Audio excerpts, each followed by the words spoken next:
Hi everyone, welcome back to Tamil storyline channel. நம்ம பார்த்துட்டு இருக்கிறது ஒரு super interesting feel good Korean family ட்ராமாவோட பேர் பேட் ஃபேமிலி. இது வரைக்கும் 14 எபிசோட்ஸ் பார்த்துருக்கோம். அதுக்கப்புறம் ஒரு 4 நாளாக என்னால் வீடியோ போட முடியல.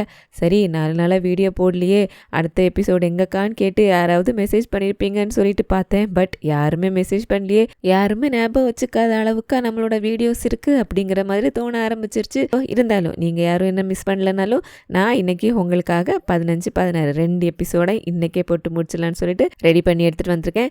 வாங்க நேரத்தை கடத்தாம வீடியோக்குள்ள போயிடலாம். இந்த 15வது எபிசோடு ஆரம்பிக்கும் போது ப்ரீவியஸ் எபிசோட நம்ம பார்த்துருந்த மாதிரி குட்டி பொண்ணுக்கு பழைய ஞாபகங்கள் எல்லாமே வந்துருச்சு. ஸோ ஹீரோவும் புரிஞ்சுக்கிட்டு அவருக்கு அடுத்து என்ன பண்றது, குட்டி பொண்ணுக்கிட்ட அவளோட ஒரிஜினல் ஃபேமிலி இறந்து போனாங்க அப்படிங்கிற விஷயத்த எப்படி சொல்றதுன்னு சொல்லிட்டு சுத்தமா புரியல. ஹீரோயின் பக்கத்துல இருந்தா நல்லா இருக்கும்னு சொல்லிட்டு உடனே ஹீரோயினுக்கு கால் பண்ணி குட்டி பொண்ணுக்கு எல்லாம் ஞாபகம் வந்துருச்சு. எனக்கு என்ன பண்றது, அவகிட்ட எப்படி பேசுறது புரிய வைக்கிறேன்னு தெரியல, ப்ளீஸ் நீ இங்க வரையன்னு சொல்லிட்டு கூப்பிட ஹீரோயினும் ஃபேமிலி மெம்பர்ஸ் கிட்ட சொல்லிட்டு உடனே இங்க ஹாஸ்பிட்டலுக்கு வராங்க. சரி நான் மெதுவா போயிட்டு அவகிட்ட விஷயத்த சொல்றேன், சோ அவ என்ன பண்றன்னு பாப்போன்னு சொல்லிட்டு வந்துட்டு அக்கா சொல்றத கவனமா கேட்கணும், என்ன உனக்கு லாஸ்டா என்ன நடந்த மாதிரி ஞாபகம் இருக்குன்னு சொல்லிட்டு கேக்குறாங்க. சோ குட்டி பொண்ணு சொல்றா, லாஸ்டா என்னோட தாத்தாவோட பர்த்டேக்கு நாங்க எல்லாரும் ஒரு இடத்துக்கு பிக்னிக் போறதுக்காக கார்ல போயிட்டு இருந்தோம். அப்போ எங்களை மிஸ்டர் தோட் அங்கிள் ஃபாலோ பண்ணிட்டு வந்தாரு. கார் வேகமா போச்சு, நான் என்னோட பொம்மை இறுக்கமா கட்டி பிடிச்சிக்கிட்டேன், அவ்வளவுதான் எனக்கு ஞாபகம் இருக்கு, அதுக்கப்புறம் எதுவும் ஞாபகம் இல்லைன்னு சொல்லிட்டு ஹீரோயின் சொல்றாங்க. ஆமா அதுக்கப்புறம் உங்களோட நீங்க போயிட்டு இருந்த அந்த கார் ஆக்சிடென்ட் ஆயிடுச்சு, அந்த ஆக்சிடென்ட்ல நீ மட்டும்தாம்மா பொழைச்ச, அவனோட ஃபேமிலி மெம்பர்ஸ் யாருமே பொழைக்கல அப்படின்னு சொல்லிட்டு குட்டி பொண்ணுக்கு புரியுது எல்லாரும் இறந்து போயிட்டாங்கன்னு சொல்லிட்டு. சோ இல்ல நீங்க சொல்ல நம்ப மாட்டேன், அப்படி இருக்காது, நம்ப மாட்டேன்னு சொல்லிட்டு அழ ஆரம்பிச்சிடா.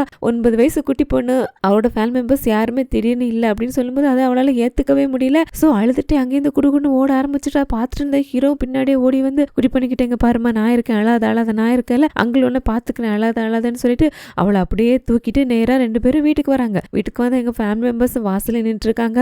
அவங்களும் போயிட்டு அழுதுட்டு குட்டி பண்ணிட்டேங்க பாரு, அம்மா இருக்கேன், அப்பா இருக்கேன், தாத்தா இருக்கா, பாட்டி இருக்கேன்னு சொல்லிட்டு எவ்வளவு சமாதானப்படுத்த பாக்குறாங்க. அவங்களுக்கு ரொம்ப கஷ்டமா இருக்கு குட்டி பொண்ணு அழுறத பார்த்துட்டு. பட் இவளா இல்ல, நீங்கள என்னோட ஃபேமிலியே இல்லை, நீங்களோட அப்பா அம்மாவே இல்லை, இது என்னோட வீடே இல்லைன்னு சொல்லிட்டு அழுது மயங்கியே போயிடுறா. ஸோ ஃபேமிலி மெம்பர்ஸ் எல்லாரும் பதறி போயிட்டு அவளை வீட்டுக்குள்ள தூக்கிட்டு போயிட்டு டாக்டர் வர வச்சிருக்காங்க. வந்த டாக்டரும் அதிர்ச்சினால வந்த மயக்கம்தான்னு சொல்லிட்டு அவளுக்கு ட்ரிப்ஸ் எல்லாம் ஏத்திட்டு பத்திரமா பாத்துக்கங்கன்னு சொல்லிட்டு போக, அம்மா இல்ல நான் தானே அவளோட அம்மா, நான் தான் அவளை பாத்துக்கிறேன், நைட் ஃபுல்லா நான் அவளை பாத்துக்கிறேன், நீங்க எல்லாம் போங்கன்னு சொல்லிட்டு எல்லாம் அனுப்பி வச்சுட்டு அவங்க குட்டி பொண்ணு பக்கத்துலேயே உட்காந்துட்டு இருக்காங்க. இங்க ஹீரோக்கா ஆல்ரெடி இவ்வளவு பிரச்சனை போயிட்டு இருக்கு, அங்கில காணோம் அப்படி இப்படின்னு சொல்லிட்டு இதுல குட்டி பொண்ணுக்கு வேற பழைய விஷயம் ஞாபகம் வந்து அவளை வேற எப்படி சமாளிக்கணுமோ என்ன பண்ணுன்னு சொல்லிட்டு சுத்தமா புரிய நின்றுட்டு இருக்காரு. ஹீரோயின் வந்து சரி கவலைப்படாத எல்லாம் சரியாயிடுன்னு சொல்லிட்டு சமாதானப்படுத்துறாங்க. ஹீரோக்கு அவருக்கு மனசுல மறைச்சு வச்சுட்டு இருக்கிற விஷயத்த ஹீரோயின் கிட்ட சொன்னா பெட்டரா இருக்குன்னு சொல்லிட்டு தோணுது. ஸோ ஹீரோயின் கிட்ட நீ கேட்டுட்டு இருந்தல நான் ஏதாவது மறைக்கிறேனான்னு சொல்லிட்டு, ஆமா ஒரு விஷயம் இருக்குன்னு சொல்லிட்டு ஹீரோ அவங்கள ரூமுக்கு கூட்டி போயிட்டு அந்த அங்கிளோட வீடியோ டேப்பையும் போட்டு காமிச்சு அந்த குட்டி பொண்ணோட பொம்மையை எடுத்து கொடுக்குறாங்க.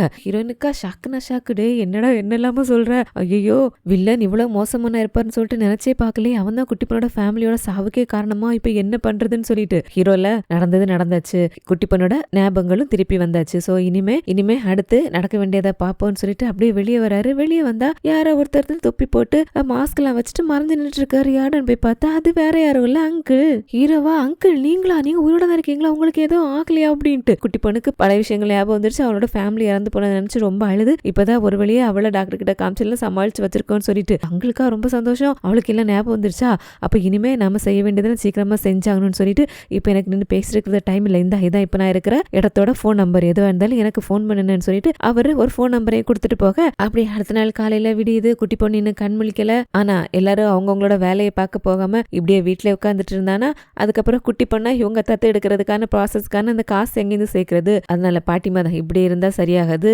நான் ஃபேக்டரியில அந்த டம்ப்ளிங் ப்ரொடக்ஷனுக்காக கிளம்புறேன்னு சொல்லிட்டு கிளம்ப, தாத்தா அப்பா மீன் அவங்கள கூட நாங்கள் உங்களோட வரேன்னு சொல்லிட்டு எல்லாருமா ஃபேக்டரியில அவங்க வராங்க. பாட்டி அவங்களுக்கு நல்லா தெரிஞ்ச அந்த டம்ப்ளிங் செய்யற ரெசிபியை வச்சு அந்த டம்ப்ளிங் தயாரிக்க ஆரம்பிக்கிறாங்க. இவ்வளவு நாளும் பாட்டி கொஞ்சமான குவான்டிட்டில அவங்க கையால செஞ்சுட்டு இருந்தாங்க. இப்போ பெரிய லார்ஜ் குவான்டிட்டி, அதுவும் மெஷினை வச்சு செய்யறாங்கல்ல, சோ அவங்க கையால செய்யற அதே டேஸ்ட் வருதான்னு சொல்லிட்டு எல்லாத்தையும் சாப்பிட்டு பார்த்து டபுள் செக் எல்லாம் பண்ணி எப்படியாவது ப்ராடக்ட் நல்லா வந்துடணும், சக்சஸ் ஆயிடணும், இவங்க சீக்கிரம் காசு சம்பாதிக்கணும், குட்டி பொண்ணு அடாப்ட் பண்ணிக்கணும்னு சொல்லிட்டு அந்த வேகத்துல இவங்க இங்க இந்த பிள்ளைலாம் செஞ்சுட்டு இருக்க. இங்க வீட்டுல கண் முழிச்ச குட்டி பொண்ணுக்கு எப்படியாவது அவளை ஏதாவது சாப்பிட வைக்கிறேன்னு சொல்லிட்டு அம்மா ஹீரோயின் எல்லாம் ட்ரை பண்றாங்க. பட் அந்த பொண்ணு நீங்க என்னோட ரியல் ஃபேமிலியே இல்ல, நான் எதுக்கு நீங்க சொல்றதை கேட்கணும், எனக்கு என்னோட அம்மா கிட்ட போகணும், என்னோட வீட்டுக்கு போகணும், என்னோட ஒரிஜினல் வீட்டுக்கு போகணும்னு சொல்லிட்டு அழ ஆரம்பிச்சிடா. அம்மா ஹீரோயின் 2 பேருக்கும் கூட அழுக வந்துருது. ஹீரோ தான் பொறுக்க முடியாம இப்ப என்ன உனக்கு உன்னோட பழைய வீட்டுக்கு போன அவ்வளவுதானே, வா அங்கிள் இருக்கல, அங்கிள் கூட்டிட்டு போறேன்னு சொல்லிட்டு குட்டி பொண்ணு சொன்ன ஏரியாவுக்கு 2 பேருமா கூட்டிட்டு போறாங்க. அங்க போன குட்டி பொண்ணுமே அவளோட வீட கண்டுபிடிச்சிடா. அந்த வீட்டுக்கு முன்ன போயிட்டு அம்மா அம்மான்னு சொல்லிட்டு காலிங் பெல் அழுத்துற. இவங்க 2 பேரும் கேட்கறாங்க, இங்க எல்லாமே ஒரே மதானமா இருக்கு வீடு, நீ எப்படி இது உன்னோட வீடுன்னு சொல்றேன்னு சொல்லிட்டு. ஸோ அப்போ அவங்க அந்த காலிங் பெல் இருக்கிற இடத்துல ஒரு பொம்மை வரைஞ்சிருப்பா போல இருக்கு. ஸோ அந்த பொம்மையை காமிக்கிற, பாருங்க இது நான் வரைஞ்சதான், இது என்னோட வீடு தான் சொல்லிட்டு அம்மா அம்மா வெளியே வாங்கன்னு சொல்லிட்டு கூப்பிட்டு அங்கேருந்து ஒரு லேடி வராங்க. பட் வந்தவங்க குட்டி பொண்ணோட அம்மா இல்ல, வேற யாரோ இப்ப இந்த வீட்டுல குடியிருக்கிறவங்க. குட்டி பொண்ணு புரிஞ்சுக்கிறா, நம்மளோட வீட்டுக்குள்ள இருந்து வேற யாரோ வராங்கன்னா இவங்க சொன்னது நிஜம்தான், நம்மளோட அம்மா இறந்து போயிட்டாங்க, இனிமே நம்மளோட அம்மாவை பார்க்க முடியாது அப்படின்ட்டு. ஸோ இல்ல இது நிஜம் இல்லைன்னு சொல்லிட்டு அழுதுட்டே ஓடி வர கரெக்டா அங்க அங்கிள் வந்துட்டாரு. ஸோ அங்கிளை பார்த்து வர அங்கிள்னு சொல்லிட்டு ஓடி போய் அவரை கட்டி பிடிச்சிட்டால. அவருமே குட்டி பொண்ணை சமாதானப்படுத்தி நிதர்சனம் புரிய வைக்கணும்ல, அங்க இறந்து போனவங்களுக்கான அந்த மெமோரியல் இருக்குல்ல, அங்க கூட்டிட்டு போய் காமிக்கிறாரு. பார்த்த குட்டி பொண்ணு ஏங்கி ஏங்கி அப்படி அழுறா. பார்த்துட்டு இருக்கிற நம்மளையே அப்படியே எமோஷனல் ஆக்கிடுவானா பார்த்துக்கோங்களேன், அந்த அளவு அழுறா. இப்படி இங்கெல்லாம் நடந்துட்டு இருக்க. இன்னொரு பக்கம் மார்க்கெட் பீப்புளை பொறுத்த வரைக்கும் அவங்களோட அந்த ஃபேக் கிஃப்ட் வவுச்சர் ரெடி பண்ணி இப்படி பண்ணது அங்கிள் அப்படிதான் நினைச்சிட்டு இருக்காங்க. ஸோ அங்கிள் ஒர்க் பண்றது எங்க, அந்த மால்ல. அவங்களோட ஒரு எம்ப்ளாய் பண்ண இந்த தப்புக்கு இவங்களுக்கு காம்பன்சேஷன் கொடுக்கணும் அப்படின்னு சொல்லிட்டு வில்லன் கிட்ட கேட்டிருக்காங்க. வில்லன் என்ன பண்றான், அந்த ஹியூங் பையனை கூட்டு அந்த மார்க்கெட் பீப்புள் கேட்கறாங்கல்ல, ஸோ அவங்க கேட்ட மாதிரி காம்பன்சேஷன் அமௌண்ட்டை கொடுத்துலான்னு சொல்லிட்டு அவங்க கேட்ட அமௌண்ட்டை பெட்டியில வச்சு இவன் கிட்ட கொடுக்க, இவனை என்னப்பா இது அப்படி நம்ம கொடுத்தோன்னா அதுக்கு நமக்கு தானே நட்டோம், அங்கிள் பண்ண தப்புக்கு நாம ஏன் காசு கொடுக்கணும் அப்படின்ட்டு. ஸோ அதுக்கு வில்லன் இல்லை, இங்க பாரு இப்போ கொடுக்குற காசை நான் இன்னொரு வழியில திருப்பி எடுத்துப்பேன், அதை பத்தில நீ கவலைப்படாத, நான் சொன்ன மாதிரி இதை காசு கொண்டு கொடுத்துருவான்னு சொல்ல. ஸோ இந்த காசை வாங்கிட்டு வரதுக்கு இன்சார்ஜ் யாரு, அப்பா. இவங்களுக்கு இது ஹீரோயினோட அப்பா அப்படின்னு சொல்லிட்டு தெரியல. அந்த காசை திமுறவை அவர்கிட்ட கொடுத்து, என்ன நீங்க கேட்ட மாதிரி நான் காசை கொடுத்தாச்சு சரிதானேன்னு சொல்லிட்டு, உங்களோட மார்க்கெட்ல ஹீரோயின் ஒரு பொண்ணு இருக்காள், அவ இப்ப எங்க என்ன பண்றான்னு சொல்லிட்டு, உன்னை இவர்ல எங்கிட்ட அவ்வளவு திமுறா பேசினல, என் பொண்ணை பத்தி கேட்கிறேன்னு சொல்லிட்டு, அதுவா அந்த பொண்ணை பத்தி நீ எதுக்கு கேட்கிற, அவ என்னோட பொண்ணு தான் சொல்லிட்டு சொல்ல, உன்னை இவன்ல இவ்வளவு திமுறா பேசிட்டு இருந்தவன் ஹீரோனோட அப்பாவா நீங்க, சாரி அங்கிள், ஹீரோனோட அப்பான்னு தெரியாம நான் உங்ககிட்ட மரியாதை குறைவா பேசிட்டேன். ஆமா மாமா ஹீரோயின் எப்படி இருக்கா, நல்லா இருக்கலான்னு சொல்லிட்டு மாமான்னு கூப்பிட்டு பேசுறான். இவரும் என்னடா திடீர்னு இந்த பையன் இப்படி பவ்யமா பேசுறான்னு சொல்லிட்டு, ஆமாப்பா அவன் நல்லா இருக்கான்னு சொல்லிட்டு அவன் கொடுத்த காசை வாங்கிட்டு மார்க்கெட் பீப்புள் கிட்ட வந்துட்டு யார் யாருக்கு எவ்வளவு நஷ்டம் ஆச்சோ அந்த காசை இவர் எல்லாருக்கும் திருப்பி கொடுக்குறாரு. இப்படி காசெல்லாம் திருப்பி கொடுத்து வீட்டுக்கு வந்தா அங்க ஆபீசஸ் மாதிரி கோட் சூட்லாம் போட்டு 2 பேர் வந்து காலிங் பெல் எழுத்துறாங்க. என்ன ஏதுன்னு கேட்டா, அங்கிள் அந்த கிஃப்ட் வவுச்சர் ஃப்ராட் பண்ணிட்டார்ல, அதுக்கு பதிலா இவங்க அங்கிளோட அந்த வீடை எடுத்துக்க வந்திருக்காங்களோ அப்படின்ட்டு. வில்லன் தான் அந்த மார்க்கெட் பீப்புள் கேட்டது மாதிரி அவங்களுக்கு ஒரு பக்கம் காசையும் கொடுத்துட்டு இன்னொரு பக்கம் மாலோட ஆட்களை அனுப்பி அங்கிளால ஏற்பட்ட அந்த நட்டத்துக்காக அவரோட வீடை எடுத்துக்கிறதுக்காக வந்திருக்காங்க. இந்த பக்கம் அங்கிள் குட்டி பொண்ணு கிட்ட ஓரளவு பேசி சமாதானப்படுத்திட்டாரு. சோ இப்போதைக்கு குட்டி பொண்ணு நம்ம இந்த ஃபேமிலியோட தான் இருக்கணும் அப்படின்னு சொல்லிட்டு இவளுக்கு பரிச்சயமான நம்புற ஒரே ஆள் அங்கிள் தான். அவளுமே அங்கிள் சொன்னதுக்கு சமாதானம் ஆயிட்டா. சோ இவங்களோடவே இருக்கேன்னு சொல்லிட்டு ஒத்துக்கிட்டா. ஹீரோ சொல்றாரு, நீங்க கவலைப்படாதீங்க, குட்டி பொண்ணை நாங்க எல்லாருமே ரொம்ப நல்லா பாத்துக்கிறோம், இனிமே அவ எங்களோட பொறுப்பு, சோ அதை பத்தி நீங்க கவலைப்படாதீங்க, நீங்க எப்படியாவது அந்த வில்லனுக்கு ஒரு முடிவை கட்டுங்க, நீங்க சீக்கிரம் வெளியே வாங்க அப்படின்ட்டு. அங்கிளும் சரி நான் அதுக்கு ஒரு வழியை பண்றேன்னு சொல்லிட்டு அவர் கிளம்பி போக ஹீரோ ஹீரோயின் 2 பேருமா குட்டி பொண்ணை வீட்டுக்கு கூட்டிட்டு வராங்க. வீட்டுக்கு வந்த ஹீரோவும் பாக்குறாரு, அங்க எல்லா பொருட்கள் மேலையும் நோட்டீஸ் ஒட்டி இருக்கு, இவங்களுக்கு இதுக்கப்புறம் போறதுக்கு இடம் எங்க இருக்கு, எங்க போலான்னு சொல்லிட்டு யோசிச்சவங்க கடைசியா இருக்கே ஹீரோயினோட வீடு, அங்க போலான்னு சொல்லிட்டு ஹீரோ எல்லாரையும் கூட்டிட்டு நேரா ஹீரோயினோட வீட்டுக்கு வந்துடுறாங்க. அவங்களோட வீட இத்தினூண்டு வீடு, ஆல்ரெடி அங்க ஹீரோயினோட தம்பிங்களோட சேர்த்து 4 பேரு, இப்போ இவங்க எல்லாருமா. சோ வீடு பத்தல, இருந்தாலும் இந்த குட்டி வீடு அப்படிங்கறதுல இவங்க யாருக்குமே மன கஷ்டம் எதுவுமே இல்ல. பெரிய வீடா இருந்தா என்ன, சின்ன வீடா இருந்தால நம்ம எல்லாம் ஒத்துமையா ஒன்னா இருக்கிறதா முக்கியம் சொல்லிட்டு சந்தோஷமா ஹீரோட வீட்ல எல்லாருமே அடாப்ட் ஆயிக்கிறாங்க. ஆனா அந்த சந்தோஷத்தை கெடுக்கிற மாதிரி வில்லன் கிட்ட இருந்து கால் வருது. வில்லன் குட்டி பொண்ணோட கஸ்டடி அவன் எடுத்துக்கணும் அப்படிங்கிறதுக்காக சைல்டு வெல்ஃபேர்ல கம்ப்ளைண்ட் பண்ணிட்டாராம். சைல்டு வெல்ஃபேர்ல இருக்கவங்களும் இப்போ குட்டி பொண்ணு எங்க இருக்கா, அவளா இப்ப பாதுகாத்து இருக்கிற ஃபேமிலி கிட்ட எல்லா வசதி இருக்கா அப்படிங்கறத செக் பண்றதுக்காக அவங்களோட பழைய வீட்டுக்கு போயிருக்காங்க. அங்கதான் நம்ம ஆட்கள் இல்லையே, போன் பண்ணி எங்க இருக்கீங்க, குட்டி பொண்ணை பாக்குறதுக்காக ஆட்கள் வந்திருக்காங்கன்னு சொல்ல இவர் இப்ப இருக்க அட்ரஸ் சொல்ல அவர் அந்த ஆட்களை கூட்டிட்டு அங்க வந்துடுறாரு. வந்தவர் அங்க உட்கார்ந்துட்டு இருக்கிற குட்டி பொண்ணு கிட்ட போய் பேச்சு கொடுக்க, ஆனா குட்டி பொண்ணு எதுவுமே பேச மாட்டேன்றா. என்னாச்சுன்னா இப்போ அவளோட ஃபேமிலி இறந்துட்டாங்க அப்படிங்கிற அந்த ஷாக்ல குட்டி பொண்ணு மறுபடியும் பேசுறத நிப்பாட்டிட்டா. இவர் போயிட்டு பேச்சு கொடுக்க குட்டி பொண்ணு பேசாம இருக்காளா.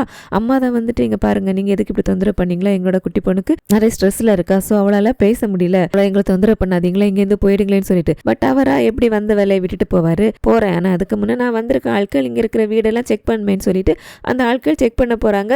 கண்டிப்பா இந்த வீடு இத்தனை பேர் இருக்கிறதுக்கு குட்டி பொண்ணை வளர்க்கறதுக்கு செட் ஆகாது. சோ செக் பண்ண வந்தவங்க இங்க பாருங்க, உங்களால குட்டி பொண்ணோட கஸ்டடி எடுத்துக்க முடியாது, இந்த வீட்டுல உங்களால குட்டி பொண்ணை வச்சு பாத்துக்க முடியாது, ஒண்ணு குட்டி பொண்ணை எங்களோட கஸ்டடியில விட்டுருங்க, நாங்க அவளுக்கு லீகல் கார்டியன் கிடைக்கிறது வரைக்கும் அவளோட கஸ்டடி யார்கிட்ட போறதுன்னு முடிவாகிறது வரைக்கும் ஒரு ஹோம்ல வச்சுப்போம், அப்படி இல்லையா இதோ இவரோட வீட்டுல விட்டுருங்கன்னு சொல்லிட்டு சொல்றாங்க. ஃபேமிலி மெம்பர்ஸ் யாருக்குமே இஷ்டம் இல்ல வில்லனோட கஸ்டடியில குட்டி பொண்ணை விடுறதுக்கு. சோ அவளை எல்லாருமே இறுக்கமா பிடிச்சிக்கிறாங்க, எங்க அவளை கூட்டிட்டு போயிடுவாங்களேன்னு சொல்லிட்டு. ஹீரோக்கா பயங்கரமான கோபம், வில்லனோட சட்டையை பிடிச்சி சண்டை போட, வில்லன் இதை வேற ஒரு பாயிண்டா வந்தவங்க கிட்ட எடுத்து வைக்கிறாங்க. பாருங்க இப்படி ஷார்ட் டெம்பரான ஒருத்தங்கிட்ட எப்படி குழந்தை குழந்தைய ஒப்படைக்கிறது அப்படி இப்படின்னு சொல்லிட்டு வந்தவங்களும் ஸ்ட்ரிக்டா குழந்தைய ஒண்ணு ஹோம்ல விடணும் இல்ல இவர்கிட்ட விடணும் அப்படின்னு சொல்லிட ஹீரோவா சரி நான் குழந்தைய அனுப்புறோம், ஹோமுக்கு எல்லாம் வேணா வில்லனோட வீட்டுக்கே போட்டும், ட்ரெஸ் எல்லாம் எடுக்கணும்ல, சோ அவ ட்ரெஸ் எல்லாம் எடுத்துட்டு வருவான்னு சொல்லிட்டு ஹீரோ ஹீரோயின் 2 பேருமா குட்டி பொண்ண வீட்டுக்குள்ள கூட்டு போயிட்டு அவளோட ட்ரெஸ் எல்லாம் பேக் பண்ணிட்டு ஹீரோ சொல்றாரு, இங்க பாரு குட்டிமா நீ வில்லனோட வீட்டுக்கு போ, அங்க பூ ஆண்டி தெரியும்ல, அவங்கள தெரியும்ல, சோ அங்க அவங்க இருப்பாங்க, அதனால உனக்கு எந்த பிரச்சனை இல்லை, நானும் அவங்க கிட்ட சொல்லி வைக்கிறேன், அவங்க உன்னை ரொம்ப நல்லா பாத்துப்பாங்க, ஆனா இந்த வில்லன் கிட்ட மட்டும் இருந்து ரொம்ப தூரமா இரு, என்ன உனக்கு ஏதாவது பிரச்சனை இருக்க பிடிக்கலன்னு சொல்லிட்டு வையேன், நீ பூஆண்டி கிட்ட சொல்லு, பூஆண்டி எனக்கு கால் பண்ணுவாங்க, நான் உடனே வந்து உன்னை கூட்டிட்டு வந்துடுறேன் என்னன்னு சொல்லிட்டு 1000 அட்வைஸ சொல்லி குட்டி பொண்ண மனசே இல்லாம பூ அங்க இருக்காளே அப்படிங்கிற ஒரே நம்பிக்கையில வில்லனோட அனுப்பி வைக்கிறாங்க. அனுப்பி வச்சதோட மட்டும் இல்லாம ஹீரோ நேரா பூ பொண்ணை பார்த்தும் அவகிட்ட எப்படியாவது குட்டி பொண்ணை நல்லா பாத்துக்கன்னு சொல்லிட்டு சொல்ல, பூ பொண்ணும் நான் கண்டிப்பா அவளை நல்லா பாத்துக்கன்னு சொல்லிட்டு ப்ராமிஸ் பண்ணி கொடுக்க, வில்லன் கஸ்டடி எடுத்துக்கிட்ட குட்டி பொண்ணை எப்படியாவது சீக்கிரம் திருப்பி இவங்க கிட்ட கூட்டிட்டு வரணும்னு சொல்லிட்டு அவங்களோட அந்த டம்ப்ளிங் ப்ராசஸ்ல இறங்குறாங்க. இவங்களோட முயற்சி வீண் போகல, பாட்டிமா அவங்க கையால செய்யற அந்த டம்ப்ளிங்கோட டேஸ்ட் இந்த ஃபேக்டரி டம்ப்ளிங்லேயே வந்துருச்சு. ஸோ ஒரு வழியா அவங்களோட ரெசிபி சக்சஸ் ஆயிடுச்சு. அடுத்து என்ன அதை பேக் பண்ண ஆரம்பிக்கிறாங்க. ஸோ அந்த பேக்கோட ஃபர்ஸ்ட் பாக்கெட்டை பாட்டியில இது முக்கியமான ஒரு ஆளுக்குன்னு சொல்லிட்டு பத்திரமா எடுத்து வச்சுக்கிறாங்க. அடுத்ததா அங்கிள்ல வில்லன் வேற குட்டி பொண்ணோட கஸ்டடி அவன் எடுத்துட்டு போயிட்டான், இனிமேலும் அவனை பத்தின உண்மைகளை போலீஸ் கிட்ட சொல்லாம இருந்தா சரியா இருக்கான்னு சொல்லிட்டு அவர்கிட்ட இருக்கிற அவர் கலெக்ட் பண்ண எல்லா எவிடன்ஸ் எடுத்துட்டு நேரா போலீஸ் ஸ்டேஷன்ல போயிட்டு சரண்டர் ஆயிடாரு. இவர் சொன்ன அந்த குட்டி பொண்ணோட ஆக்சிடென்ட், குட்டி பொண்ணோட ஃபேமிலியோட ஆக்சிடென்ட்க்கு வில்லன் தான் காரணம் அப்படிங்கிற கம்ப்ளைண்ட் எடுத்துக்கிட்டு அதோட அங்கிள் மேலதான் அவர் தான் அந்த போலி கிஃப்ட் வச்சு ரெடி பண்ணாரு அப்படிங்கிற ஒரு குற்றச்சாட்டு இருக்குல்ல, அந்த குற்றச்சாட்டுல இவரோட நேம் கிளியர் ஆகுறது வரைக்கும் வேற வழியே இல்ல, நீங்க எங்களோட கஸ்டடியில இருந்தாங்கன்னு சொல்லிட்டு அவரை ஜெயில புடிச்சு போட்டுட்டு இவர் சொன்ன குட்டி பொண்ணோட ஃபேமிலியோட அந்த மர்டர் கேஸ் விஷயமா அந்த கேஸ பத்தின விசாரணையை தொடங்க ஆரம்பிக்கிறாங்க. இங்க வில்லன்ல பூ பண்ணிக்கிட்ட இங்க பாரு குட்டி பொண்ண அந்த ஹீரோட ஃபேமிலில இருந்து யார் வந்தாலும் அவங்க கிட்ட பேச விடக்கூடாது அப்படிங்கிற கண்டிஷனோட பூ பொண்ணு கிட்ட விட்டுட்டு போக, பூ பொண்ணு குட்டி பொண்ணு இப்படி தனியா இருக்காளா, அவளுக்கு ஒரு கம்பெனியா இருக்கட்டும் அப்படின்னு சொல்லிட்டு ஒரு குட்டி நாய்க்குட்டியை கிஃப்ட் பண்றா. சோ குட்டி பொண்ணுக்கு அந்த நாய்க்குட்டி பிடிச்சிருக்கு, சந்தோஷமா அதை வாங்கி வச்சுக்கிறா. அப்போ பூ பொண்ணுக்கு ஒரு கால் வருது, குட்டி பொண்ணை நாங்க கொஞ்சம் பார்க்கணுமே, வீட்டுக்கு வெளியே கூட்டிட்டு வரலாமா அப்படின்னு சொல்லிட்டு யார்கிட்ட இருந்து, பாட்டி தாத்தா கிட்ட இருந்து. வில்லன் வேற குட்டி பொண்ணை அவங்க கிட்ட காட்டக்கூடாதுன்னு சொல்லியிருக்காருல, பட் பூ பொண்ணு அப்படி செய்யாம இருப்பவளா என்ன, இவ வில்லனுக்கு தெரியாம மெதுவா அவளை வீட்டுக்கு வெளியே கூட்டிட்டு வர தாத்தாவும் பாட்டியும் வந்து அவங்களோட அந்த ப்ராடக்டோட ஃபர்ஸ்ட் பேக்கை பாட்டி எடுத்து வச்சுக்கிட்டாங்கல்ல ஒரு முக்கியமான ஆளுக்குன்னு சொல்லிட்டு, அது வேற யாருக்கும் இல்ல குட்டி பொண்ணுக்கு தான். ஸோ எடுத்துட்டு வந்தவங்க இங்க பாரு இது அந்த ஃபேக்டரியில செஞ்ச ஃபர்ஸ்ட் ப்ராடக்ட், ஃபர்ஸ்ட் உனக்கு தான் கொடுக்கன்னு சொல்லிட்டு எடுத்துட்டு வந்தோன்னு சொல்லிட்டு அவளுக்கு கொடுத்துட்டு, நீ இல்லாம எப்படி இருக்கு தெரியுமா, நாங்க எல்லாம் உன்னை ரொம்ப மிஸ் பண்றோம்னு சொல்லிட்டு அவங்க பார்த்துட்டு போக, அடுத்ததா வரிசையா நம்ம ஃபேமிலி மெம்பர்ஸ் ஒவ்வொருத்தரா வர ஆரம்பிக்கிறாங்க. அம்மா அப்பா வராங்க, குட்டிமா நானும் வயிற்றுல இருக்கிற உன்னோட தம்பி பாப்பா உன்னை எவ்வளவு மிஸ் பண்றோம் தெரியுமா, கூடிய சீக்கிரம் நாங்க ரொம்ப கஷ்டப்பட்டு காசு சேர்த்துட்டு இருக்கோம், கூடிய சீக்கிரம் அம்மா அப்பா வந்து உன்னை எங்களோட கூட்டிட்டு போயிடுவோன்னு சொல்லிட்டு அவங்க பார்த்துட்டு போக, அடுத்ததான் மின்னும் ஹீரோனோட ஃப்ரெண்டு வந்துட்டாங்க. மின்னு வேற குட்டி பொண்ணு அவளோட டிராயிங் புக்கை அங்கேயே விட்டுட்டு வந்துட்டா போல இருக்கு. ஸோ அதை எடுத்துட்டு வந்துங்க பாரு, உன்னோட டிராயிங் புக்கை அண்ணன் எடுத்துட்டு வந்துட்டேன், அதோட அண்ணன் இதில் புதுசாக ஒன்றா சேர்த்துருக்கேன் பாருன்னு சொல்லிட்டு இவங்க எல்லாரும் ஒன்றா இருக்கிற மாதிரி ஒரு ஃபேமிலி படத்தை வரைஞ்சு, இந்த ஃபேமிலி இருக்கிற மாதிரி நாம எல்லாரும் கூடிய சீக்கிரம் ஒன்றா சேர்ந்து வாழணும்னு அண்ணன் உன்னை ரொம்ப மிஸ் பண்ணுறேன்னு சொல்லிட்டு அவன் அந்த புக்கை கொடுத்துட்டு குட்டி பொண்ணை பார்த்துட்டு போக, பூ பொண்ணுக்கு தான் அந்த ராத்திரி தூக்கம் இல்லாத ராத்திரி ஆயிடுது. இவங்க ஒவ்வொருத்தரும் வந்து குட்டி பொண்ணை வெளியே கூட்டிட்டு வர சொல்லும் போதெல்லாம் கொஞ்சம் கூட கோவப்படாம குழந்தைய கூட்டிட்டு வந்து எல்லாருக்கும் காமிச்சு கூட்டிட்டு போயிட்டு இருக்கா. அடுத்ததா இங்க ஸ்டேஷன்ல காமிக்கிறாங்க. ஸ்டேஷன்ல இன்ஸ்பெக்டருமே அங்கிள் கொடுத்த எவிடன்ஸை வச்சு அந்த பொம்மையில இருக்கிற ரெக்கார்டு ஒரிஜினலா இல்லையாங்கிறத செக் பண்ணிருக்காரு. அது ஒரிஜினல் தான் அப்படின்னு அவங்களுக்கு தெரிய வந்திருக்கு. சோ இந்த ரெக்கார்டு ஒரிஜினல் அப்படிங்கிற பட்சத்துல அன்னைக்கு நடந்த சம்பவங்களை விசாரிக்கணும்ல, அதுக்காக அந்த ரெக்கார்ட்ல இருக்கிற மிஸ்டர் தாட் அப்படிங்கிறவர் யாரு, வில்லன் தானே. சோ அந்த விஷயத்தை அங்கிள் போலீஸ் கிட்ட சொல்லிட்டாரு. சரி ஓகே, அந்த வில்லனை இப்ப விசாரிக்கணும். இப்ப அந்த குட்டி பொண்ணு எங்கன்னு சொல்லிட்டு கேட்கும்போது, அந்த குட்டி பொண்ணு ஹீரோ அப்படிங்கிற ஒருத்தருக்கு கீழே தான் பத்திரமா இருக்கா, நீங்க வேணா ஹீரோ கிட்ட போயிட்டு குட்டி பொண்ணை மீட் பண்ண கேளுங்களேன்னு சொல்லிட்டு இவங்க அங்கிள் வில்லன் கிட்ட குட்டி பொண்ணு இருக்கா அப்படிங்கிற விஷயத்த சொல்லாம ஹீரோவோட டேக்கரை தான் குட்டி பொண்ணு இருக்காங்கிற மாதிரி சொல்றாரு. சோ அந்த போலீஸ்காரனுமே குட்டி பொண்ணு கிட்ட விசாரிக்கிறதுக்காக ஹீரோ பார்க்க வந்தா, ஹீரோ ஆமா சார் எங்க கிட்ட தான் இருந்தா, ஆனா வில்லன் வந்துட்டு குட்டி பொண்ணு அவரோட கஸ்டடியில எடுத்துட்டு போயிட்டான்னு சொல்லிட்டு சொல்ல, போலீஸ்கார் அது எப்படி அவர் மேலதான் குட்டி பொண்ணோட ஃபேமிலியை ஆக்சிடென்ட் பண்ண வச்சான்னு கம்ப்ளைண்டே வந்திருக்கு, அவர் எப்படி குட்டி பொண்ணோட கஸ்டடி எடுத்துட்டு போகலான்னு சொல்லிட்டு இவரு கோர்ட்ல கம்ப்ளைண்ட் ஃபைல் பண்ணிட்டாரு, குட்டி பொண்ணை விசாரிக்கிறதுக்காக கூட்டிட்டு வரணும் அப்படின்னு சொல்லிட்டு. இப்படி கோர்ட் வழியா மூவ் பண்ணலாம் அப்படின்னு சொல்லிட்டு தான் ஹீரோவும் அங்கிளும் இந்த மாதிரி ஒரு பிளான் பண்ணி இப்படி பண்ணிருக்காங்க. இவர் பெட்டிஷன் போட்டது மாதிரி சைல்டு வெல்ஃபேர்ல இருக்கவங்களும் வில்லனை குட்டி பொண்ணை கோர்ட்டுக்கு கூட்டிட்டு வர சொல்லிடவே அவரும் குட்டி பொண்ணு லாயரோட குட்டி பொண்ணை கூட்டிக்கிட்டு கோர்ட்ல ஆஜராகிறாரு. அங்க ஹீரோ ஹீரோயின் 2 பேரும் கூட வராங்க. அந்த போலீஸ்காரரும் விசாரிக்க ஆரம்பிக்கிறாரு வில்லன் கிட்ட, இந்த குட்டி பொண்ணோட அந்த கார் ஆக்சிடென்ட் ஆனப்போ நீங்க எங்க இருந்தீங்கன்னு சொல்லிட்டு கேட்கும்போது, இவரா அந்த ஆக்சிடென்ட் அந்த இடத்துல இருந்து ரொம்ப தூரத்துல ஒரு இடத்துல நம்ம கேங்ஸ்டர் பாஸ் இருக்கார்ல அவரோட ஒரு மீட்டிங்ல இருந்தேன் அப்படின்னு சொல்லிட்டு பச்சையா புழுகுறாரு. கேட்டுட்டு இருந்த ஹீரோக்கு அட பாவி இப்படி புழுகுறானுங்கிற மாதிரி ஆயிடுது. இந்த போலீஸ்காரருமே அப்படியே நிஜமாவே அங்கதான் இருந்தீங்களா, பட் நீங்க ஆக்சிடென்ட் ஸ்பாட்ல இருந்தீங்கன்னு உங்களை பார்த்ததா சொல்றாங்கன்னு சொல்லிட்டு சொல்லும்போது இவரா இல்லையே நான் ஆக்சிடென்ட் ஸ்பாட்டுக்கு போகவே இல்லையே, அதுக்கப்புறம் நியூஸ்ல எல்லாம் பார்த்ததுக்கு அப்புறம் தான் நான் அங்க போனேன், வேணும்னா அந்த பாஸ் கிட்ட கேட்டு பாருங்களேன், அவர் தான் எனக்கு சாட்சின்னு சொல்லிட்டு அவரை வேற இழுத்து போட அந்த போலீஸ்காரெல்லாம் இருக்கட்டும் அவர்கிட்ட நான் அப்புறமா விசாரிக்கிறேன்னு சொல்லிட்டு குட்டி பண்ணிக்கிட்ட போயிட்டு குட்டிமா நீ சொல்லு அந்த உன்னோட அந்த பொம்மையில ரெக்கார்ட்ல இருக்கல மிஸ்டர் தாடுன்னு சொல்லிட்டு, சோ அந்த மிஸ்டர் தாடுங்கிறது யாரு சொல்லுமான்னு சொல்லிட்டு கேட்க இந்த பொண்ணுல கொஞ்ச நேரம் வில்லனையும் ஹீரோவையும் குறுகுறுன்னு பார்த்தவ என்ன நினைச்சாலும் தெரியல அப்படி எந்திரிச்சு போயிட்டு ஹீரோவோட கையை பிடிச்சிக்கிட்டு நிக்கிறா. இன்னதோட மட்டும் இல்லாம வில்லனை காமிச்சு இவர் தான் மிஸ்டர் தோடு, இவர் அன்னைக்கு அந்த ஆக்சிடென்ட் நடந்த இடத்துல இருந்தாருன்னு சொல்லிட்டு வாய் திறந்து பேசுவாளாம். வில்லனுக்கா ஷாக்கு, இவளுக்கு தான் பேச வராது அப்படின்னு சொல்லிட்டு சொன்னாங்களே, இப்ப எப்படி வாய் திறந்து பேசலான்னு சொல்லிட்டு அப்படியே இந்த இடத்துல எபிசோட் 15 முடிச்சிடுறாங்க. பட் நாம இந்த இடத்துல முடிக்க போறது இல்ல. சோ அடுத்து எபிசோட் 16 ஆரம்பிக்கும் போது குட்டி பொண்ணு வாய் திறந்து பேசிட்டு அதுவும் இவர் தான் மிஸ்டர் தாடு, இவர் அன்னைக்கு ஆக்சிடென்ட் நடந்த இடத்துல இருந்தார், இவர் தான் எங்களை ஃபாலோ பண்ணிட்டு வந்தாரு, இவரால் தான் ஆக்சிடென்ட் ஆச்சு அப்படிங்கிற விஷயத்த சொல்றாளா. வில்லனோட முகத்தை பார்க்கணுமே, ஐயோ ஏ நாரிமா என்ன பேசுற நீ, எதுக்காக இப்படி சொல்லிட்டு இருக்கா அப்படி இப்படின்னு சொல்லிட்டு டென்ஷன் ஆகி கத்த ஆரம்பிச்சிடாரு. ஹீரோ இங்க பாருங்க வில்லன் நீங்க இப்படி கத்துறதுனால எந்த பிரயோஜனம் இல்ல, உங்களுடைய உண்மைகள் எல்லாம் வெளியே வந்துருச்சு, நீங்க தான் குற்றவாளி அப்படின்ட்டு. வில்லனா நீ வாயை மூடுறன்னு சொல்லிட்டு போலீஸ்கார கிட்ட இங்க பாருங்க இந்த குட்டி பொண்ணுக்கு பழைய ஞாபகங்கள் எதுவுமே இல்ல, இந்த குட்டி பொண்ணு போய் சொல்றா அப்படி இப்படின்ட்டு. உன்னை ஹீரோ அவளுக்கு பழைய ஞாபகங்கள் எப்போ வந்துருச்சு, அதோட அவர் ரொம்ப நல்லாவே பேசுவா, உன்னையும் அவளுக்கு ஞாபகம் இருக்கு அப்படின்ட்டு. இந்த வில்லனுக்கு இப்பதான் புரியுது எல்லாருமே சேர்ந்து குட்டி பொண்ணுக்கு பழைய ஞாபகங்கள் வந்ததை மறைச்சு அவளுக்கு பேச முடியாதுங்கிறத சொல்லி இவரை ஏமாத்திருக்காங்கன்னு சொல்லிட்டு கோவமா போயிட்டு ஹீரோவோட சட்டையை பிடிச்சி சண்டை போட ஆரம்பிச்சிடாரு. அந்த வில்லனோட வக்கீல் எங்க பாருங்க உங்ககிட்ட அரெஸ்ட் வாரண்ட் இல்ல, அரெஸ்ட் வாரண்ட் இல்லாம நீங்க இப்போதைக்கு அவரை அரெஸ்ட் பண்ண முடியாது அப்படின்னு சொல்லிட்டு சொல்லிட போலீஸ்காரர் வாரண்ட் தானே வாரண்டோட வரேன்னு சொல்லிட்டு அவர் வாரண்ட் ரெடி பண்ண போக இனிமே குட்டி பொண்ணு வில்லனோட இருக்க வேண்டாம் ஃபேமிலியோடவே இருக்கட்டும்னு சொல்லிட்டு அந்த சைல்டு வெல்ஃபேர்ல இருந்து குட்டி பொண்ணு ஃபேமிலியோடவே அனுப்பிடுறாங்க. குட்டி பொண்ணை கூட்டிட்டு வந்த ஹீரோல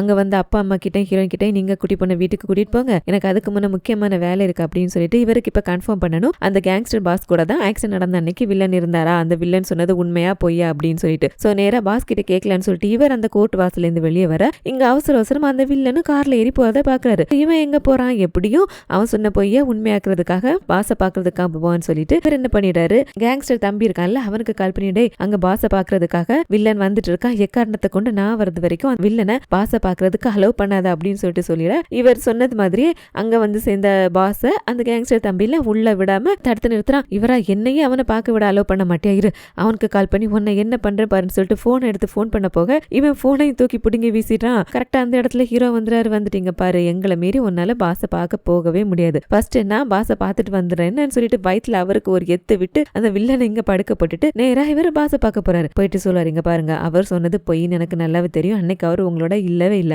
ஏன்னா ஆக்சிடென்ட் நடந்த அன்னைக்கு தான் உங்களுக்கு ஞாபகம் இருக்கா ஹீரோவை இவங்களோட ஆப்போசிட் கேங்ஸ்டர்ல ஃபாலோ பண்ணிட்டு வந்திருப்பாங்க, பாஸுமே அந்த பிரச்சனையை சமாளிக்கிறதுக்காக ஹீரோ தான் ஃபாலோ பண்ணிட்டு இருந்திருப்பாரு. அன்னைக்கு ராத்திரி தான் ஹீரோவை நீ இனிமே என்னோட கேங்ல இருக்கக்கூடாது இங்க இருந்து போயிடுன்னு சொல்லிட்டு கேங்ல இருந்து வெளியே அனுப்பியிருப்பாரு. சோ அப்படிங்கிற பட்சத்துல கண்டிப்பா பாஸும் இவரும் மீட் பண்ணல அப்படிங்கிறது ஹீரோக்கு தெரியும். வில்லன் இப்படி உங்களை பொய் சாட்சி சொல்ல கூப்பிடுவான், சோ தயவு செஞ்சு நீங்க அவருக்காக பொய் சாட்சி சொல்லாதீங்க அப்படின்ட்டு. பட் இந்த பாஸ் எல்லாம் இங்க பாரு அவர் சொல்றது உண்மைதான், அவர் என்னோட தான் இருந்தாரு, நான் அப்படிதான் சொல்ல போறேன்னு சொல்லிட்டு சொல்றாரு. ஹீரோக்கா பயங்கரமா கோவம் வந்துருது, நீங்க பெரிய கேங்ஸ்டர் அப்படின்னு சொல்லிருக்கீங்களா, கேங்ஸ்டருக்கு ஃபர்ஸ்ட் இருக்க வேண்டிய குவாலிட்டி என்ன தெரியுமா, நேர்மை, உங்ககிட்ட அந்த நேர்மை இல்லவே இல்லை, அதுவும் சின்ன வயசுல நான் உங்ககிட்ட வந்து சேரும்போது உங்களோட இந்த நேர்மைய உங்களோட தைரியத்தை பார்த்து தான் நான் உங்களோட வந்து சேர்ந்தேன், பட் இப்போ உங்ககிட்ட அந்த நேர்மை இல்லவே இல்லை, நீங்க சொல்ற இந்த பொய்யால ஒரு குட்டி பொண்ணோட வாழ்க்கை நாசமா போக போகுது, ஆனா அதை பத்தில உங்களுக்கு எந்த கவலை இல்லல, உங்களை மாதிரி ஒருத்தர் கூட சின்ன வயசுல இருந்து வளர்ந்ததை நினைச்சு எனக்கு ரொம்ப வெக்கமா இருக்குச்சேன்னு சொல்லிட்டு அவர் ஒரு மாதிரி ஏளனமா ஒரு பார்வை பார்த்துட்டு நம்ம ஹீரோ போக அடுத்ததா பாஸ் வில்லனை பாக்குறதுக்காக வராரு. வந்தவர் ஹீரோ இப்படி பேசிட்டு போனதுக்கு அப்புறம் கூட இப்படி பொய் சாட்சி சொல்ல ஒத்துப்பாரா என்ன, அவருக்கே மனசாட்சின்னு ஒண்ணு இருக்குல்ல, முடியாது நான் அந்த மாதிரி பொய் சாட்சி சொல்ல மாட்டேன்னு சொல்லிட்டு மறுத்துறாரு. வில்லன்ல தெரியும்டா இந்த மாதிரி நேரத்துல நீ என்னோட காலை வாரி விட்டுருவேன்னு சொல்லிட்டு, அதுக்காக தான் உனக்கு எதிராக நான் ஒன்னு எடுத்து வச்சிருக்கேன்னு சொல்லிட்டு அந்த போலி கிஃப்ட் வச்சு ரெடி பண்ணி கொடுத்தப்ப இவர் பேசுனது ரெக்கார்ட் பண்ணிருப்பார்ல, சோ அந்த ரெக்கார்ட் எடுத்து காமிக்கிறாரு. வேற வழியே இல்ல, நீ எனக்காக பொய் சாட்சி சொல்லலைன்னா இந்த ரெக்கார்டை நான் வெளியே விட்டுருவேன், ஒன்னு போலீஸ் கிட்ட மாட்டி விட்டுன்னு சொல்லிட்டு மிரட்ட இப்போ வில்லன் லாக் ஆயிடுறாரு. வேற வழியே இல்ல, வில்லன் சொன்ன மாதிரி இவர் செஞ்சே ஆகணும். அடுத்ததா இங்க மார்க்கெட்ல காமிக்கிறாங்க பாட்டியோட அந்த ப்ராடக்ட் ரெடி ஆயிடுச்சுல, சோ இப்ப அது சேல்ஸ் பண்ணணும், ஒரு பொருளை சேல்ஸ் பண்ணணும்னா, மக்கள் கிட்ட சீக்கிரம் கொண்டு போய் சேர்க்கணும்னா அதை விளம்பரப்படுத்தணும்ல. அதுக்கு என்ன பண்ணலான்னு சொல்லிட்டு யோசிச்சு என்ன பண்றாங்கன்னா, அந்த மார்க்கெட்டுக்கு பொருட்கள் வாங்க வர மக்கள் கிட்ட அவங்க வாங்குற பொருட்கள் கூட இந்த பாக்கெட்டை ஒரு சாம்பிள் பாக்கெட் மாதிரி அவங்களுக்கு ஃப்ரீயா கொடுத்துடலாம். அவங்க நல்லா இருக்குன்னு நிறைய பேருக்கு சொல்லுவாங்க. ஸோ அந்த வழியா கூட்ட வர ஆரம்பிக்கும்ல. அப்படின்னு சொல்லும்போது ஆல்ரெடி உங்க மார்க்கெட்ல வியாபாரம் கொஞ்சம் கம்மியா தானே போகுது. அது அந்த வியாபாரத்தை பெருக்கினா தானே மக்கள் நிறைய வருவாங்க. ஸோ அவங்க கிட்ட இந்த ப்ராடக்ட்டையும் உங்ககிட்டயும் கொடுக்க முடியும். அதுக்காக இன்னொரு வாட்டி இதுக்கு முன்னாடி அந்த கிஃப்ட்டை வச்சு ரெடி பண்ணாங்கல்ல. ஸோ அந்த மாதிரி இன்னொரு வாட்டி கிஃப்ட் பவுச்சர் ரெடி பண்ணி தோட்டக்காரர் அந்த சிஇஓட கம்பெனி இருக்குல்ல அங்க போய் கொடுத்தாங்களா. அதே மாதிரி இப்பவும் கொடுப்போம்னு சொல்லிட்டு ஒரு நம்பிக்கை இல்லாம தான் மறுபடியும் அந்த கிஃப்ட்டை வச்சு ரெடி பண்ணி எடுத்துட்டு போயிட்டு அங்க இருக்க மேனேஜர் கிட்ட ஹீரோயின் தயங்கி தான் கேட்கறாங்க. கடைசி தடவை மாதிரி எந்த பிரச்சனை இல்லாம இந்த வாட்டி நாங்க சக்சஸ்ஃபுல்லா இந்த பிசினஸ் முடிச்சிருவோம், ப்ளீஸ் இந்த வவுச்சர்ஸை வாங்கிக்கங்களேன் அப்படின்னு சொல்லிட்டு. பட் மேனேஜரை முகத்தை பார்த்தால வாங்கிக்கிற மாதிரி இல்ல. ஹீரோயினா ரொம்ப கெஞ்சுறாங்க. ஹீரோயினை கொஞ்ச நேரத்துக்கு கெஞ்ச விட்ட அந்த மேனேஜர்ல அப்புறம் மசிரிச்சுட்டு, நீங்க ரெடி பண்ற எல்லா டிக்கெட்டுமே நாங்களே வாங்கிக்கிறோம், எங்களோட சிஇஓ எல்லாத்தையுமே வாங்கிக்க சொல்லிட்டாருன்னு சொல்லிட்டு சொல்ல, அட பாவி எடா இது முதலே சொல்லிருக்கலாம் இல்லடான்னு சொல்லிட்டு சந்தோஷமா அந்த கிஃப்ட் வவுச்சர்ல அவங்க கிட்ட வித்துட்டு இங்க வந்து அடுத்ததா மக்கள்ல கடைக்கு வர வைக்கிறதுக்காக வரவங்க எல்லாருக்கும் அந்த டம்ளிங் ஃப்ரீயா கொடுப்போம்னு சொல்லிட்டு அந்த பேம்ப்ளெட் போட்டு அது எல்லாத்தையும் தெருவில் போய் நின்றுட்டு வரப்போற மக்கள் எல்லாருக்கும் கொடுத்து விளம்பரப்படுத்துறாங்க. அதுக்கு ஹீரோயினோட தம்பிங்க கூட நின்று ஹெல்ப் பண்றாங்க. இப்படி எப்படியாவது மார்க்கெட்டை பெருசாக்கணும், காசு சம்பாதிக்கணும், இப்படி போனா அடாப்ட் பண்றதுக்கு இவங்களுக்கு எல்லா வசதிகளும் வேணும்ல. ஸோ அதுக்காக ஃபேமிலி மெம்பர்ஸ் ஒவ்வொருத்தரும் தீவிரமான முயற்சியில இருக்க. இங்க வில்லனுக்கு இப்ப பெரிய பிரச்சனையா இருக்குது யாரு? ஹீரோவை ஏதாவது பண்ணிட்டா குட்டி பொண்ணை இவர் கஸ்டடியில வர்றதை யாராலையும் தடுக்க முடியாது. ஏன்னா குட்டி பொண்ணை ப்ரொடெக்ட் பண்றது ஹீரோ தானே. பாஸ் அந்த ரெக்கார்டை காமிச்சு மிரட்டியே ஹீரோவை நீ சொல்ற மாதிரி செய்யறேன், ஆனா அதுக்கு பதிலா குட்டி பொண்ணு கிட்ட இருக்கிற அந்த எவிடன்ஸ் எல்லாம் எடுத்துட்டு என்ன பாக்குறதுக்காக ஒரு இடத்துக்கு வான்னு சொல்லிட்டு வர வச்சு அங்க வில்லன் பாஸ் 2 பேருமா சேர்ந்து ஹீரோவை அடிச்சு போட்டுடுறாங்க. என்னடா என்னையே போலீஸ்ல மாட்டி விட பாக்குறல? ஆமாடா, அன்னைக்கு ஆக்சிடென்ட் ஆனதுக்கு காரணம் நான் தான். உன்னால என்ன பண்ண முடியும்? உன்கிட்ட அதுக்கான எவிடன்ஸ் என்ன இருக்கு? அந்த ஒன்னாலும் சரி போலீஸாலும் சரி என்ன எதுவும் பண்ண முடியாதுன்னு சொல்லிட்டு இவர் தென்னா வெட்ட பேச அங்கதான் ஹீரோவும் பாஸும் சேர்ந்து வில்லனுக்கு கொடுக்குறாங்க பாருங்க ஒரு ட்விஸ்ட். ஆக்சுவலா வில்லனும் பாஸும் சேர்ந்து ஹீரோக்கு போட்ட ஸ்கெட்ச் இல்ல, பாஸும் ஹீரோவும் சேர்ந்து வில்லனுக்கு போட்ட ஸ்கெட்ச் தான் இது. ஏன்னா இவங்க கிட்டதான் அந்த வில்லன் அந்த ஆக்சிடென்ட் ஸ்பாட்ல இருந்தா அவனால ஆக்சிடென்ட் ஆச்சு அப்படிங்கிறதுக்கான எவிடன்ஸ் இல்ல. வில்லனோட வாயால அந்த உண்மையை வர வைக்கணுங்கிறதுக்காக தான் 2 பேருமா சேர்ந்து இப்படி ஒரு பிளான் பண்ணி வில்லனை அந்த உண்மையை சொல்ல வச்சிருக்காங்க. அப்படி அவர் சொன்ன அந்த உண்மையை அந்த பொம்மை ரெக்கார்டும் பண்ணிருக்காங்க. வில்லன் மாட்டிக்கிட்டானா போலீஸை வர வச்சு அந்த ரெக்கார்ட் பண்ண அந்த எவிடன்ஸையும் கொடுத்து வில்லனை போலீஸ் அரெஸ்ட் பண்ணிட்டு போக, அதோட இந்த பாஸ்ல அவருக்கு இன்னும் மனசாட்சி உறுத்துட்டே இருக்கு. சோ போற போகல இன்னும் கொஞ்சம் நல்லது பண்ணிட்டு போலாமான்னு சொல்லிட்டு யோசிச்சவரு அப்பப்போ மார்க்கெட் பிளேஸ்ல போய் அந்த மக்களை அடிச்சு அவங்க எல்லாம் விரட்டினாங்கல்ல. சோ அந்த விஷயத்த போலீஸ் கிட்ட சொல்லி சரண்டர் ஆயிடலாம், என்ன தண்டனை கொடுத்தாலும் ஏத்துக்கலாம்னு சொல்லிட்டு அந்த விஷயத்த சொல்ல வராரு. ஹீரோவும் ஃபேமிலி மெம்பர்ஸ் எல்லாம் புரிஞ்சுக்கிறாங்க, இவர் அவர் தான் சொல்லி சரண்டர் போறான்னு சொல்லிட்டு இவங்களுக்கு நல்லது பண்ணிருக்காரு வில்லனை புடிச்சு கொடுக்கறதுக்கு. சோ அவரை மன்னிச்சு விட்டுடலான்னு சொல்லிட்டு எல்லாருமா இல்ல எங்களை வந்து அட்டாக் பண்ணதுல இவர் இல்ல, அவன் வேற ஒருத்தன் கண்ணாடிலாம் போட்டிருந்தா, முகத்துல இந்த மாதிரி அடையாளங்கள்லாம் இருந்துச்சு, இவர் இல்ல எங்களுக்கு தெரியாதா அப்படின்னு சொல்லிட்டு பாதிக்கப்பட்டவங்களே எங்களை மிரட்டினது அடிச்சது இந்த பாஸ் இல்ல அப்படின்னு சொல்லிட போலீஸ்காரரும் பாஸ் எதுவுமே பண்ணாம அங்கிருந்து போயிடாரு.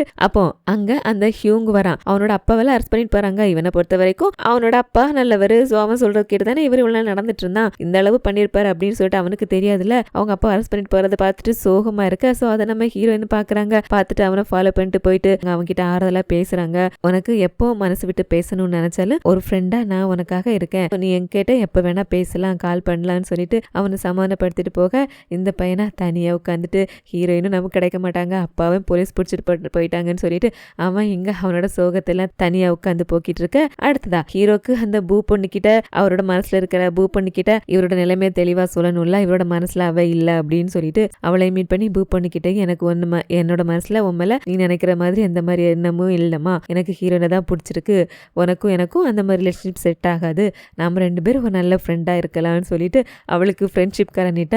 எப்படி நான் உங்ககிட்ட ஃப்ரெண்ட்ஷிப்பா இருப்பேன், நான் உங்களை லவ் பண்றேன்னு சொல்லிட்டு சொல்ல, இவரா ப்ளீஸ் அப்படி சொல்லாத, என்னால ஒன்று அப்படி பார்க்கவே முடியாதுன்னு சொல்லிட்டு எப்படியோ இந்த பொண்ணை அப்படி இப்படின்னு பேசி ஃப்ரெண்ட்ஷிப்புக்கு ஒத்துக்க வைக்க இப்படி எல்லா பிரச்சனையும் சந்தோஷமா முடிஞ்சுதா.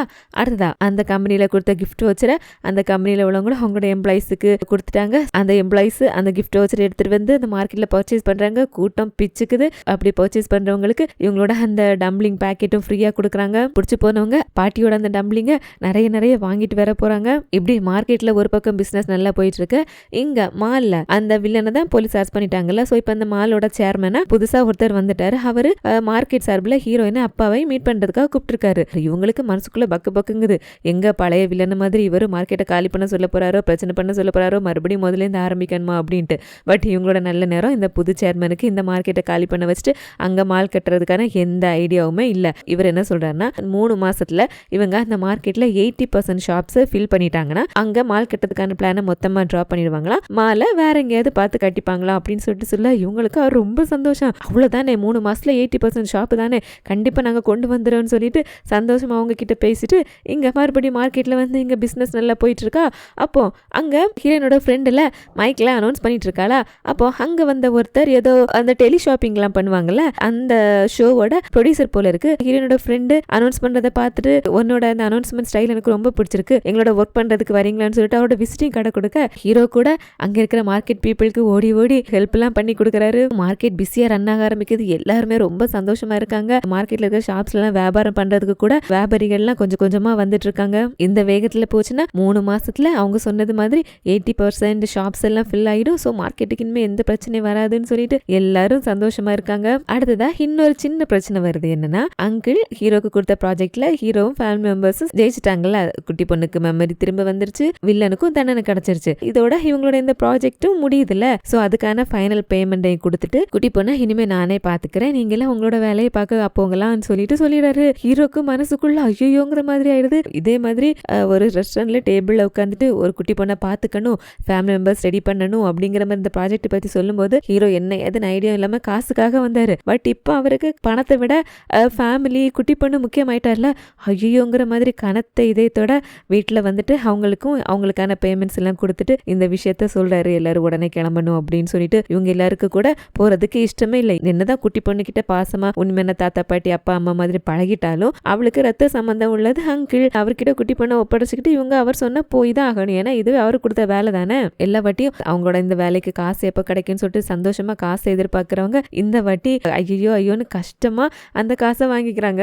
எல்லாம் முடிஞ்சது, வீட்டை விட்டு எல்லாரும் கிளம்புறாங்க. போறதுக்கு முன்னாடி எல்லாரும் குட்டி பொண்ணு கிட்ட போய் பேசுறாங்க. குட்டிமா நாங்க கிளம்புறோம், நீ பத்திரமா இருக்கணும், சாப்பிடணும். தாத்தா போயிட்டு ஏதாவது கேண்டீஸ் பஞ்சு மிட்டாய் எல்லாம் சாப்பிடணும் போல இருக்குன்னா தாத்தாக்கு ஒரே ஒரு ஃபோன் பண்ணேன்னு தாத்தா உனக்கு பிடிச்ச ஐட்டம்ஸ் எல்லாம் வாங்கிட்டு உன்னோட ஸ்கூல்ல வந்து பாக்குறேன் என்னன்னு சொல்லிட்டு அவர் ஒரு பக்கம் சொல்ல, மின் பையனும் போயிட்டு அண்ணன் கிளம்புறேன் உன்னை அப்பப்ப வந்து பாக்குறேன்னு சொல்லிட்டு அவன் பாய் சொல்லிட்டு போற. ஹீரோயின் போயிட்டு குட்டிமா நீ உன்னை ரொம்ப நல்லா பாத்துக்கணும்னு நல்லா சாப்பிடு நல்லா படின்னு சொல்லிட்டு அவங்க சொல்லிட்டு போக, பாட்டிமா போயிட்டு பாட்டியோட டம்ப்ளிங்க எல்லாருமே காசு கொடுத்து வாங்குவாங்க. ஆனா என்னோட குட்டி பையத்துக்கு டம்ப்ளிங்ஸ் எப்பவுமே ஃப்ரீ ஓகே அப்படின்னு சொல்லிட்டு அவங்க சொல்லிட்டு போக கேட்டுட்டு இருக்கிற அங்கிளுக்கே ஒரு மாதிரி எமோஷனல் ஆயிடுது. அடுத்து அப்பா வந்துட்டு குட்டிமா எங்களை நான் உன்னை ரொம்ப மிஸ் பண்ணுவேன், எங்களை பாக்குறதுக்காக மார்க்கெட்டுக்கு வா, என்ன நானும் உன்னை பாக்குறதுக்காக அடிக்கடி வருவேன் என்னன்னு சொல்லிட்டு அவரு போக, அடுத்தது அம்மா வந்து நீ நல்லா சாப்பிடணும் என்ன அப்படின்னு சொல்லிட்டு சொன்னவங்களுக்கு அடுத்து என்ன சொல்லணும்னே வர மாட்டேங்குது.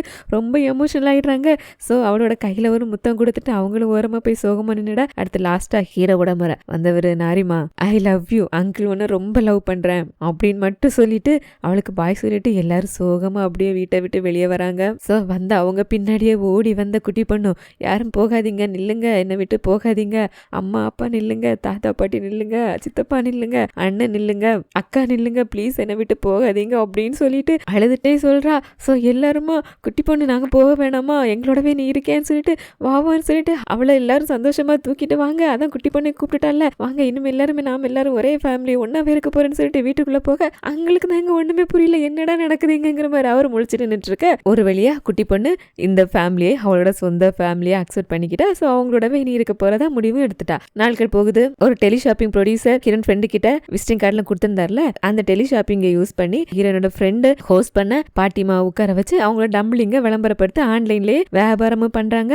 ஸோ அந்த டம்பிளிங்கோட டேஸ்ட் எப்படி இருக்கும், பசங்க எல்லாம் ரொம்ப விரும்பி சாப்பிடுவாங்க அப்படிங்கறத காமிக்கிறதுக்காக என்னோட தம்பிங்களை வர உட்கார வச்சு அவனுங்களை சாப்பிட வேற வச்சிருக்கு. ஷோவும் நல்லா போகுது. இவங்க டம்பிளிங்கும் அமோகமான வரவேற்பு. இந்த பக்கம் மார்க்கெட்ல நிறைய வியாபாரிகள் மார்க்கெட்ல இருக்கிற கடைகள்ல வியாபாரம் பண்றதுக்காக வந்து சேர்றாங்க. இன்னும் கொஞ்சம் தான் வரணும் அந்த 80% மார்க்கெட் வர்றதுக்காக. இன்னொரு பக்கம் நம்ம குட்டி பொண்ணு இருக்கல்ல, அவ வேற பெரிய ரைட்டர் ஆயிட்டா. அதாவது பேட் ஃபேமிலி அப்படிங்கிற தலைப்புல அவ எப்பவும் அவளோட டிராயிங் புக்ல வரைஞ்சிட்டு இருப்பாள். அந்த அவளோட அந்த டிராயிங்ஸையும் அந்த ஒவ்வொரு டிராயிங்ஸு கீழே அவளோட தாட் என்ன அப்படிங்கறத அவ எழுதி வச்சிருக்கிறதையும் அந்த பூ பொண்ணு இருக்காங்கல்ல அவங்க ஒரு புக்கை ரெடி பண்ணி பப்ளிஷ் பண்ணிட்டாங்க. அந்த புக்கோட வியாபாரமும் பயங்கரமா போகுது. குட்டி பொண்ணு ஒரு குட்டி ரைட்டரா ஃபேமஸ் ஆயிட்டா. குட்டி ரைட்டரை இன்டர்வியூ பண்றதுக்காக ஆட்கள்லாம் வந்திருக்காங்க. ஸோ அவளோட ஃபேமிலி மெம்பர்ஸ் சார்பா ஹீரோயின் 2 பேரையும் பக்கத்துல உட்கார வச்சு இன்டர்வியூ எடுக்கிறாங்க. மார்க்கெட்ல தான் குட்டி பொண்ணோட ஃபேன்ஸ் மீட்டிங்லாம் நடக்கும். ஸோ எல்லாரோட புக்கை வாங்கிட்டு வந்து ஆட்டோகிராஃப் போட்டோகிராஃப்லாம் வாங்கிக்கிறாங்க. ஹீரோவும் அதுல ஒரு புக்கை எடுத்துட்டு வந்துட்டு குட்டி பொண்ணு கிட்ட வந்துட்டு ஆட்டோகிராஃப் வாங்கிட்டு நேரா ஹீரோனை பாக்குறது வாங்குறதுக்காக போறாரு. அங்க ஹீரோயின் மால் ஆட்கள் சொன்ன மாதிரி 80% ஷாப்ஸ்ல 100% ஷாப்ஸ்ல ஆட்கள் வியாபாரிகள் வந்துட்டாங்க. மார்க்கெட்டே ஃபுல் ஆயிடுச்சு. ரொம்ப சந்தோஷம். அவங்க சொன்ன 3 மாசத்துக்குள்ள நம்ம எல்லா கடைகள்லயும் ஆட்கள் வர வச்சுட்டோம் அப்படின்னு சொல்லிட்டு இவங்க சந்தோஷப்பட்டுட்டு இருக்கா. அந்த ஹீரோவும் அவங்களோட சந்தோஷத்துல ஐக்கியமாயிட்டு சரி சரி இங்க இருக்குல்ல நீங்க பாத்துக்கோங்க, ஹீரோயின் நீ எங்கூட வா, குட்டி பொண்ணோட புக்ல ஆட்டோகிராஃப் வாங்கிட்டே வா, நம்ம 2 பேரும் சேர்ந்து உட்காந்து அவ என்ன எழுதிருக்கான்னு சொல்லிட்டு படிப்போம்னு சொல்லிட்டு 2 பேரும் தனியா உட்காந்துட்டு அந்த புக்கை ஓபன் பண்ணி படிக்கிறாங்க. குட்டி பொண்ணு அந்த புக்ல இந்த ஃபேமிலியை பத்தி தான் எழுதிருக்கா. அதுல ஒவ்வொருத்தரோட கேரக்டர்ஸ், அவங்கள ஃபர்ஸ்ட் மீட் பண்ணது, அவங்க எப்படி இவளை பாத்துக்கிட்டாங்க, இவங்க எல்லாம் ஃபேமிலியா சேர்ந்து என்னெல்லாம் பண்ணாங்க, எவ்வளவு என்ஜாய் பண்ணாங்க, ஜாலியா இருந்தாங்க அப்படின்னு சொல்லிட்டு நாங்க எல்லாரும் ரத்த சம்பந்தம் இல்ல அப்படின்னாலும் ஆனா இப்ப நாங்க எல்லாருமே ஒரே ஃபேமிலி, எனக்கு இந்த ஃபேமிலியை ரொம்ப பிடிக்கும் அப்படின்னு இப்போ எழுதியிருக்கா. ஸோ அதெல்லாம் பார்த்துட்டு ஹீரோயின் அப்படியே லாஸ்ட் பேஜ் போறட்ட அங்க லாஸ்ட்ல ஹீரோயினுக்கு ப்ரப்போஸ் பண்றதுக்காக ஒரு மோதிரம் எப்போ வாங்கியிருந்தாலும் அதை ஹீரோயினுக்கு கொடுக்கவே சான்ஸ் கிடைக்கலையே, அந்த மோதிரத்தை அதுல ஒட்டி வச்சிருக்காரு ஹீரோனுக்கு ப்ரப்போஸ் பண்ற மாதிரி. ஸோ ஹீரோயின் அந்த மோதிரத்தை பார்த்துட்டு ஹீரோ பார்க்க, ஹீரோவோ நான் உங்ககிட்ட ரொம்ப நாளா கேட்கணும்னு நினைச்சேன், நீ என்ன கல்யாணம் பண்ணிக்கிறியா அப்படின்னு சொல்லிட்டு கேட்க, ஹீரோயினவோ பண்ணிக்கிறேன்னு சொல்லிட்டு அவங்களோட விரல காட்ட ஹீரோ அந்த மோதிரத்தை அந்த ஹீரோயினோட விரல்ல மாட்ட ஹீரோயினை டப்புன்னு பிடிச்சி கிஸ் பண்றாரு. அதுவும் கிஸ் பண்ற லட்சணத்தை பாருங்களேன். அப்படியே ஒரு வருஷத்துக்கு அப்புறம் ஒரு ஸ்கூல்ல ஒரு ஸ்டூடெண்ட் பயங்கரமா படிச்சுட்டு இருக்கான். மூக்குல இருந்து ரத்தம் ஒழுகுது, அந்த அளவு படிப்பு. சோ யாரடா இது இப்படி ரத்தம் ஒழுக படிக்கிறதுன்னு பார்த்தா வேற யாரும் இல்ல, ஹீரோ. அவரு சின்ன வயசுல ஸ்கூல்ல டிஸ்கண்டினியூ பண்ணிட்டு தான் அந்த கேங்ஸ்டர் குரூப்ல சேர்ந்திருப்பாராம். சோ இப்போ அவர் அப்பா விட்ட படிப்பை இப்ப தொடரணுங்கிறதுக்காக ஹீரோட பெரிய தம்பி படிக்கிறான்ல, அவனோட கிளாஸ்ல சேர்ந்து படிக்க ஆரம்பிச்சிருக்காரு. கிளாஸ் முடிஞ்சதும் போயிட்டு ஹீரோவும் ஹீரோயினோட தம்பியும் பெர்மிஷன் கேக்குறாங்க. அவங்களுக்கு மத்தியானத்துக்கு மேல ஹாஃப் டே லீவ் வேணும் அப்படின்ட்டு. என்னன்னு கேட்டா ஹீரோக்கு இன்னைக்கு கல்யாணம், ஹீரோயினோட கல்யாணத்துக்கு கல்யாண மாப்பிள்ளை சீக்கிரம் போகலன்னா எப்படி, சோ எனக்கு மத்தியானம் லீவ் கொடுங்களேன்னு சொல்லிட்டு கேட்க, ஹீரோட தம்பி லீவ் கேட்கற, என்னோட அக்காவுக்கு கல்யாணம் லீவ் கொடுங்கன்னு சொல்லிட்டு கல்யாணம் நடக்கிற இடத்துல காமிக்கிறாங்க. கல்யாணம் ஸ்டார்ட் ஆயிடுச்சு, கெஸ்ட் எல்லாம் வர ஆரம்பிச்சிட்டாங்க. ஹீரோவை காமிக்கிறாங்க, அவரு மாப்பிள்ளைய ரெடி ஆயிட்டாரு, அங்க பொண்ணு ரெடி ஆயிட்டு உட்கார்ந்து இருக்காங்க. எப்படியாவது ஹீரோயினோட முகத்தை பாத்துடலான்னு சொல்லிட்டு அவங்க இருக்க ரூம் திறந்து பாக்குறாங்க. எங்க ஹீரோயினோட முகத்தை பார்க்க விட்டாதானே, சுத்தி மின் ஹீரோயினோட ஃப்ரெண்டு தம்பி பசங்க 3 பேரும் நின்றுட்டு இருக்காங்க. மின் சொல்றான், இப்ப கூட ஒரு பிரச்சனை இல்ல, நீங்க ஹீரோவை தான் கல்யாணம் பண்ணிக்கணுமா, வெளியே வாங்கல, எவ்வளவு நல்ல நல்ல பசங்க ஹேண்ட்ஸமா இருக்காங்க தெரியுமா அப்படின்ட்டு.